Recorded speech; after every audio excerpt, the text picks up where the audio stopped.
Speaker, my sister in radio, Ms. Shawn Smash-Jett. Ms. Shawn Smash-Jett is a dynamic and powerful keynote and motivational speaker, corporate coach, business consultant, and author. As a self-proclaimed serial entrepreneur and business owner, she can be heard internationally on the radio as she hosts 3 different popular weekly radio shows and is featured on television in 4 markets. Additionally, she is pursuing a doctorate in conflict management with a master's in international policy by researching the dynamics of international policy and human sex trafficking. This sister's heavy, y'all. She got a lot going on.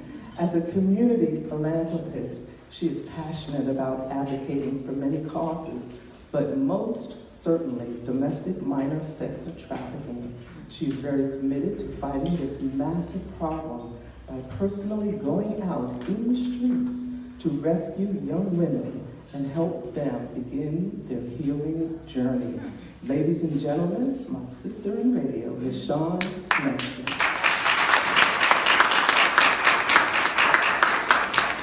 Good morning, y'all. Give it up for Miss Paula G. I was sitting there like, who's she talking about?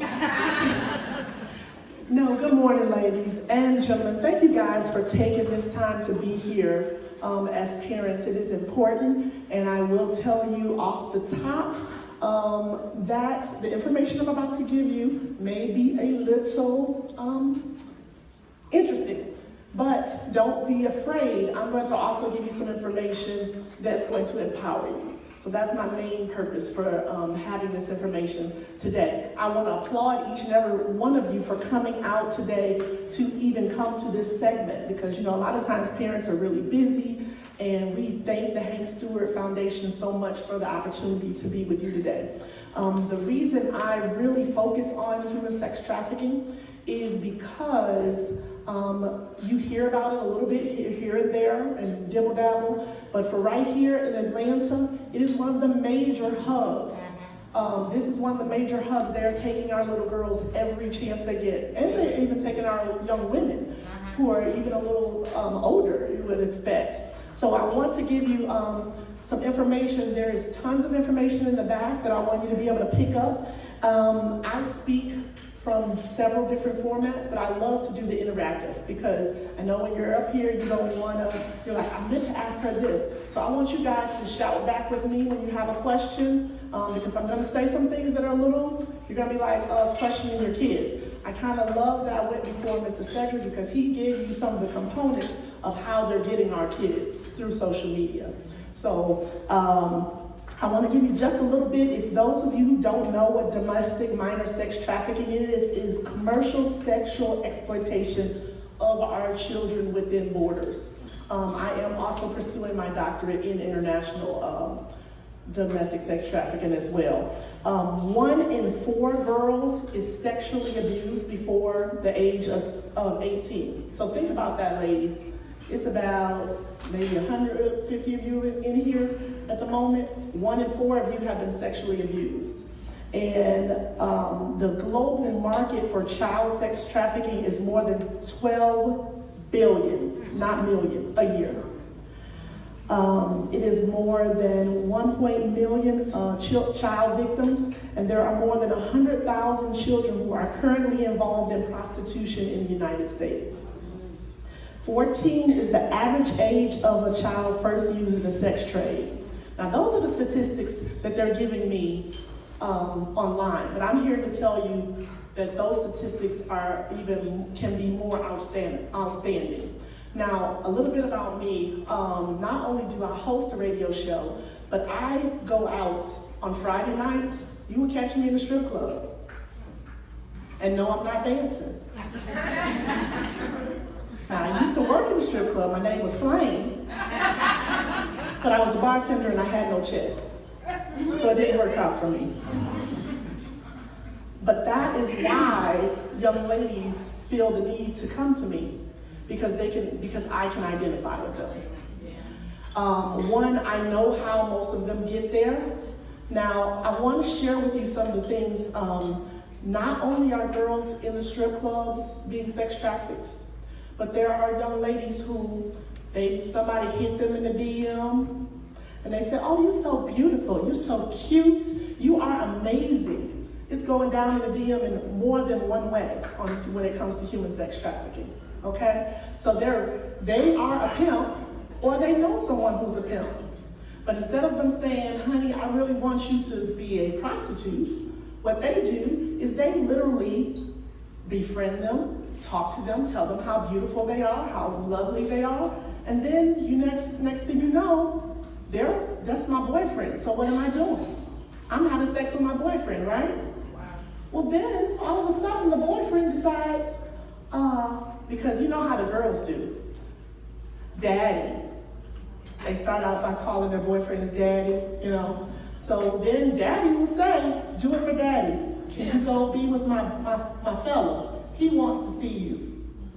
And when they look up, not only are they being a train ran on them, but they are currently going through a situation where they're being prostituted and their boyfriend is making money off of them. How many of you heard of the young lady where they had the young ladies over around the corner from me? I live in Dunwoody in Sandy Springs, where the man had 8 women right here in Atlanta. I was an integral part to getting those young ladies out of there. And we've been able to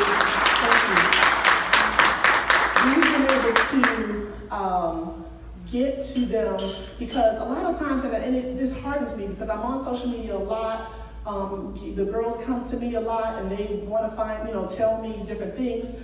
They're literally snitching, really, because when I walk in a strip club, a lot of the strippers know who I am and what I do. And the reason I go in there is because a lot of times when they're in the strip club, they're not there for their own good. You will see the girl who is there for her good. She's trying to put herself back to college, but it's that one girl who's there who is looking over in the corner at the pimp. And that young man, that's what he did. He had them dancing right here on Buford Highway at the Pink Pony. And he was taking them there every day and dropping them off. But you know what? He was slick. He knew that I come on Friday night, so he's bringing the girls at noon. So they know our pattern just like I know their pattern. Okay? But he wasn't too slick. Somebody still said, "Hey, they're doing too much." But they trick our girls into thinking they're loved, because they think at home they're not getting love, or the minute, I would be the first to tell you guys, I met my husband when I was 13, 14 years old. And yeah, we got married at 18, but it was no reason that me should have been with him, and you know what we was doing, at 13 and 14 years old in Detroit. So I could have easily had that happen to me. But one of the key components is us being aware of what our kids are doing, paying attention to their social media. You don't care, you bought that phone, they ain't paying for it. Right? So you need all the passcodes, and when something looks unfamiliar to you, ask. Ask a lot of questions, they don't get on your nerves. My daughter is 25, and I was all up in her business. I installed a camera at the front door she never knew about. I installed a camera downstairs that she never knew about. She didn't find out until I dropped her off at UAB that I had cameras I had to uninstall.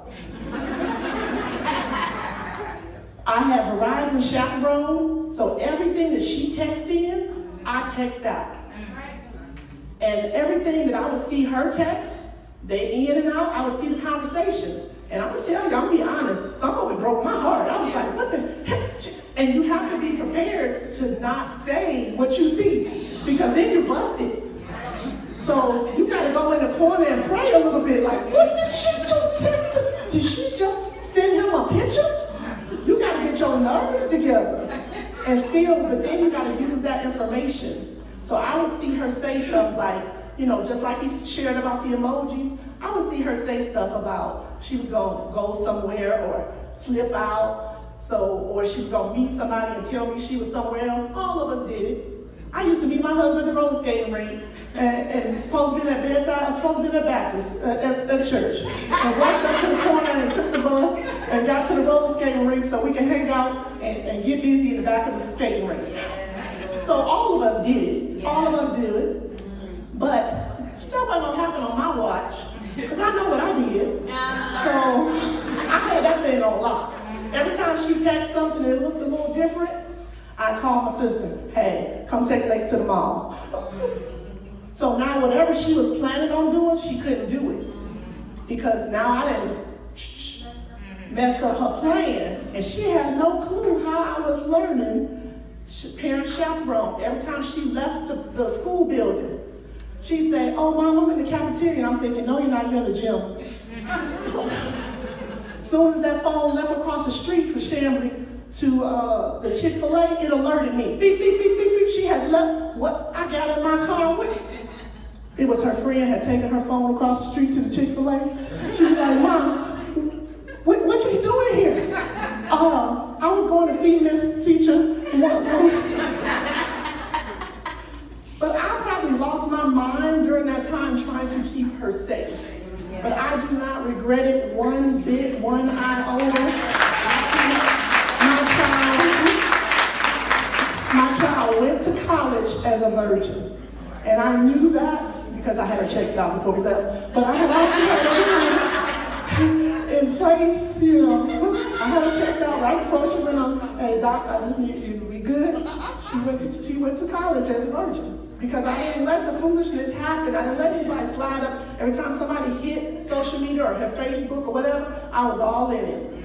And sometimes I intercept, say something, and then delete the account real quick so she couldn't see that I didn't intercept them. But that was what I had to do. Because these young ladies, that is how they're taken. They're taken from social media, they're taken from the mall. Every time Lex went to the mall, what happened? Because I wanted to know she couldn't just hang out at the mall with just everybody. Because that's where they come up. They come up to you, hey lady, let me buy your shoes. Let me get you this Louis Vuitton. Let me buy you this bag. And they're always buying you something on the side because they got a plan later. So that's the key. The other thing is, not only from social media, there are men who associate themselves at the college. And they hang out on the college as soon as the freshmen get there. Like right now, it's about to be prime season. I'm gonna be all up in the colleges talking. Because our young ladies live here, and guess what they're doing right now? They're putting gummy worms. Yeah. They're putting gummy worms and gummy bears, and they're putting the drugs in the gummy bears. And next thing you know, you're trafficked and you don't even know why. You like, Mom, I didn't take anything. I didn't take any pills. I didn't do anything. Now, I get called all over the nation to rescue girls because I'm good at it. The GBI told me I need to apply because they do come for me. I just rescued a young lady about a month ago in Tallahassee they've been looking for years. So I drove to Tallahassee. For some reason, while I was over there, they stole my plates. So I think they know something was going on. But I rescued a young lady they have been looking for. And it takes some getting up in, some neighborhoods that we don't want to be in. But I'm going to do that for these girls. I rescued a young boy, I said. You hear what I said? 9 years old in Naples, Florida, earlier this year. I went down there about the time for my birthday, and it broke my heart that he was 9 years old. But they had been looking for him for 4 months, and they couldn't find him. But who want to tell me how he got in there in the first place? Anybody want to guess?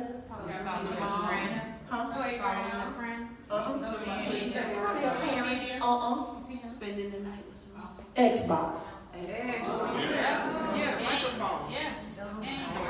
Xbox, your children, you have invited them to be the babysitter for the Xbox and the friends that are on the internet.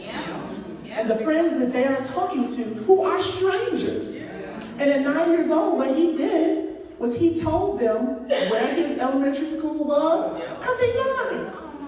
This is his friend. They played with him for 4 months. This is now my buddy on the. They played with him. He told them what time to go to lunch and on the playground. So guess what? They showed up at the playground, snatched him up, and was sex trafficking him for men at 9.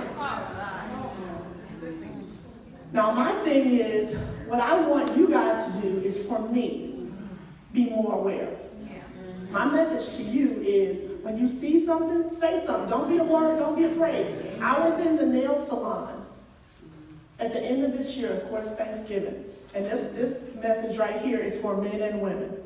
You're in the nail salon, they take them to the barber shop. This young lady was getting sold for $5,000 that night. I'm in a nail salon, minding my own business, and guess what happens? It's 11 o'clock in the morning. I know this because we'll be on, I'm looking on the TV. I'm sitting in here, I'm getting my massage, I'm getting my feet done. I'm chilling, but a beautiful young lady walks in with an older man who doesn't say anything, he just goes and sits in the corner. Now, all of y'all been hearing this stuff about R. Kelly here lately. Some of that stuff they've been talking about, that's exactly how they operate. So, he gets up and he sits over there to the corner. Now, ladies, what's the first thing they do when you go to the nail salon? What they tell you to do? Pick a color. The first thing that got my attention was she ain't picked no color. He did. And it was bright red. Okay? Second thing that got my attention, what do we do as soon as we pick a color? What we do? Sit down and do what? What do we do? Get on our phone. She ain't have no phone. A young girl in a nail salon with no phone. And you ain't even picking your color. And it's 11 o'clock in the morning. And then she had been made up. When I tell you, y'all, slayed, hair laid, face beats, but he was getting her ready because they had an appointment with a man who was buying her for $5,000. So what did I do? I sat next to her close. She sat down next to me and I said, "Are you okay?" But I pretended like I was watching Whoopi. How that Whoopi so funny? Because I saw him watching me. And I eased my body towards her and I said, "Put your pinky out if you're not okay." She put her pinky out, and girl, y'all know when my heart started bumping. I said, "Does your mother know where you are? Put your pinky out if that's no." She put her pinky out shakingly. So at that point, I had to make a decision. What do you do, Shay? Do you not say nothing, keep getting your feet done? I said, "Put your number. Give me your number by tapping your finger." That's the only thing. And that had to be God, because I couldn't think of anything else. Because he's watching me. But I'm pretending like I'm watching Whoopi. So I slowly looked at the side of my eye while pretending to go up there, and I saw her tap the numbers out. And as she tapped the numbers out with her finger, then I put it in my phone. When I was able to get the number in my phone, at some point he took a phone call, so I got lucky and was able to get a couple of the numbers, but he came right back in. So as I got all the phone numbers I needed, then I literally, because I didn't know what this was, if it was a hoax or if something was going on radically wrong. And I didn't know if her telling me her mother don't know where she is don't make no difference. I needed to find out what was going on before I called the police. So as soon as she did that, I hopped out of the thing, wet feet and all, to the bathroom. And he still wasn't paying attention. He had no idea. I was like, "Oh my God, I done drank too much water." You know, I'm just talking to myself. I'm being all loud and obnoxious, so he's not paying attention and I'm on to him. But let me tell y'all something. Just me paying attention, I got in that bathroom real quiet and I called her mother and she began wailing because this young lady had been missing for 2 years. 2 years. 20 to 30 men a night. 2 years. And if I hadn't said something, even if I was wrong, but let me tell you what, the police got there so quick, but as soon as they got there, they're looking around, he's looking like, what? You know, he's getting ready to leave. And they're like, "Oh, no, we're good. We just came to see our friends at the nail salon." And they turned around and they said, "Are you Elizabeth?" Da-da-da-da. And she said yes, and she just started crying. And when I tell you the police got him so fast, it was before he could even blink, they had him in handcuffs that quick.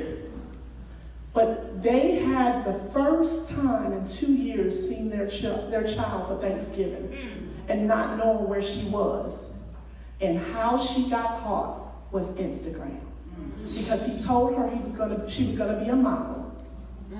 And she stopped by this model place that was an apartment to get this audition without telling her mother, 15 years old. She'd been with him 2 years. She's 15 now. 2 years. So you 13 years old going to see about a modeling without telling your parent. So my point is to make you guys more aware to see what it looks like. If a young lady is not holding up her head when she's walking, if she looks like she's with someone that doesn't look like he's supposed to be with her, if she look like all her stuff is together, but she's not even putting her head up, don't have no phone, be aware. Say something. How are we looking on time, Paula, back there? We good? We good? Okay. I want to take some questions from y'all because I know I probably done messed y'all up, but I say this, I come to colleges all the time, and how I'm doing it is I'm getting the word to the guys, to the fellas who go into the strip club, thinking they just making it rain on some little girl. But I ask them, do you want this to be your wife? Because every woman deserves to be a wife. And just imagine this young girl that I rescued, she's got to be somebody's wife one day. Yes. So our system at Wellspring Living, we help them get back to being human. Because after going through that, it takes a minute. Yeah. It takes a minute. And the looks on y'all faces, I'm sorry, but this is what's happening here in Atlanta every day. A young girl is getting taken, a young girl is being sodomized, put through all types of things. They're being drugged, they're given drugs because that keeps them going. They're being drinking alcohol. So we have to do all types of things to get them back. But we want them to be somebody's wife one day. They deserve that, right? Yeah. Not based on a dumb decision that they made when they're teenagers. So, questions? Help me. Yep. First of all, thank you for what you do. Oh, you're welcome. And Somebody got to do. We all we got. how do you protect yourself? How do you defend yourself? Okay. Yeah, that's a little different. Well, one, I am licensed to carry and I'm good at it. Okay. So that's first and foremost. I was carjacked 14 years ago. We ain't gonna talk about that child of mine who told the carjacker, don't take the navigator, get our Cadillac at the house. We're not gonna talk about that situation. But I was carjacked. And so yeah, we had 2 weeks surveillance in our house because she had told the people that we got Cadillac at the house. But anyway, from that point I started learning how to shoot. And I shoot well. But I do carry when I go on a rescue. Secondly, I never drive my car for the most part. I have a car that I borrow and I roll up and rescue the girls with that. Now, a few months ago, I had a little bit of a scare. Somebody called me over there and said they was going to be rescued at the Chit Chat, and it was Saturday morning. We never rescued at Saturday morning, but they were probably about to take me out, so says the GBI, because I've gotten 2 of their girls from one pimp. And when you become a danger, but I don't care. I'm gonna fight for these girls. I'm gonna keep going out here with Saturday night. I'm going to keep rescuing girls as much as I can. Another question. What about sleepovers? Sleepovers or no? No. There's too much going on right now. They used to be so mad at me with my daughter. I'd pick her up. You could do everything you can. Come, play. But when it's time for sleeping, we going back. I'm coming back to get you. I don't care if it's 2 o'clock in the morning. Because you don't know who's doing what in whose house. I do not support sleepover. That's just my opinion. It's a no, especially for young girls, but not for boys as well. Because you don't know who is having a boyfriend. And you don't know what that boyfriend do. Is he for me or is he really for one of my daughters? And I'll tell you guys, my husband got killed. I'm from Detroit. My husband got killed. We were married 15 years. He got killed when we were visiting Detroit in a drive-by. Just him, just in the wrong place at the wrong time. But I know what happened to me as a young lady. My mother always had a boyfriend that we would call an uncle, and we were constantly being molested.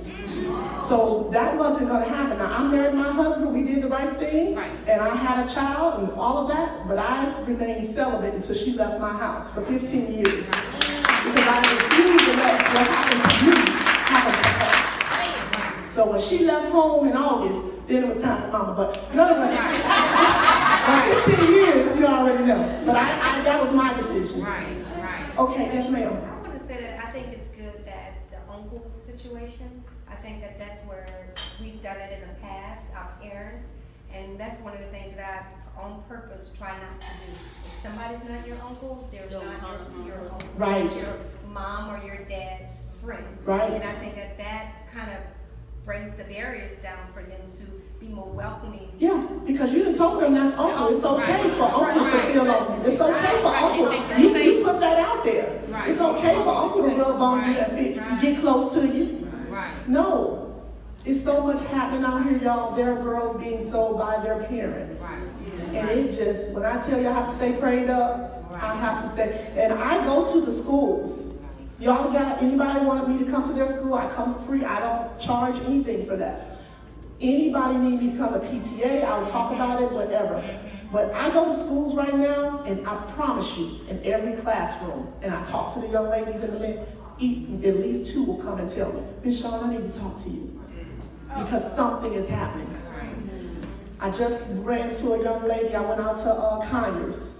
And she pulled me aside, said her boyfriend had been letting her friends be with her for a minute. So it's happening right here. Yep. Do you have a problem with women being pimps? Yes, absolutely. I'm sorry. Don't get the game twisted. I go in the strip club, there's just as many women pimps as there are men. Absolutely. And they are helping the pimps. So absolutely. There was another question back there? I just want to add to the sleepover comment. I work in hospitality, and the sleepovers that parents try to have at hotels should be a no-no because I see a lot of everything when that happens. Amen. Because you just don't, you don't know. Yeah, shut. Oh, hey. Yeah, I just want to ask you a conversation Amen. about boys, right? Yeah, since we here in Atlanta, what people don't know is that there are a large number of boys that make human sex trafficking. Yep. And the reason for that is one, boys because of masculinity don't want to come forward. And 2, when they do come forward, law enforcement do not believe them. They think they're gay, they think they're transgender, and they never take the reports down. So like we also want to make sure to ask those same questions to boys whether or not they've been abused because there's a large number of boys on the level. Absolutely. 100%. I want to make a comment. One of the things a girlfriend of mine told me to start doing with my son, because he's 9, and I started when he was 5. When he goes to the bathroom, I'll open the door with my foot and I have him count out loud until he finishes, so I can hear what's going on. If he stopped counting, I know to go in there. Okay, because that's in a public restroom. That's Okay. a public restroom. Awesome. That's good stuff. That's good stuff. In the bathroom with me until he was Oh, no. 7 years I know, we used to take my brother went to the bathroom with us for the longest. Yes, baby. I also, my children can go to the bathroom alone, but we also have a safe word. So every time they go somewhere or something happens, it's just a word that we know together. And if anybody needs to come and pick them up from school, and I haven't foretold them, they know the word, and they won't get in the car with them or leave unless it's that safe word. And that's what happened with that 9-year-old. There was no, because it's a really nice neighborhood in a really nice area, they just picked him up and nobody questioned him. They thought he was Uncle so-and-so because he told them that's his name. He playing with him on the game. He told them that was his friend. So he went willingly, but they snatched him up. But you know they suing him, right? That's right. Okay, anybody else? Yes, ma'am. And I'm old school, but when I had 3 girls and a son, but they never were allowed, and this is going back 4 years before cell phones, Xboxes, and all the rest of it.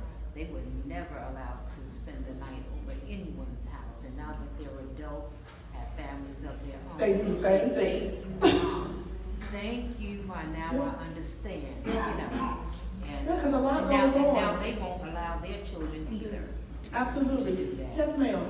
I appreciate you inviting parents in and telephone their sons and daughters telephone business because I will send a text through the phone and say to anybody with my children's phone number, please do not do X, Y, and Z with this phone, otherwise the child will not be using this phone with you. Oh, wow. I will periodically, on a monthly basis, read what is written here.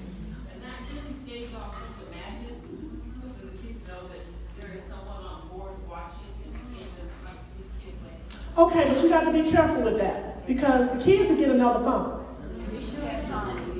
They can buy a phone at Verizon for $19.95. And it's flipped quick, without your permission whatsoever. So I applaud you for doing that, 100%, but be on the lookout for extra.